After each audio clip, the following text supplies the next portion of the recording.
నమస్తే. ఈ6 న్యూస్కి స్వాగతం. బీఆర్ఎస్ ఎమ్మెల్సీ కవిత కష్టాలు తీరేటట్టు లేవు. బెయిల్ పిటిషన్ వేసుకున్న ప్రతిసారి విచారణ వాయిదాలు పడుతూనే ఉంది.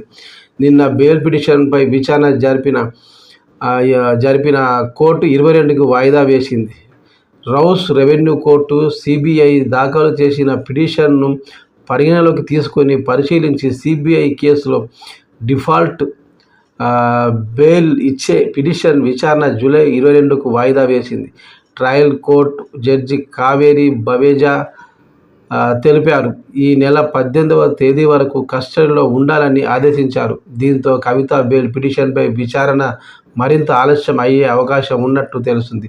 ఇప్పటికే కవిత అరెస్టు అయ్యి 119 రోజులుగా జ్యుడిషియల్ కస్టడీలో ఉన్న కవితకు జూలై 18 వరకు కస్టడీ పొడిగిస్తూ తాజాగా ఉత్తర్వులు వెలువరించింది కోర్టు.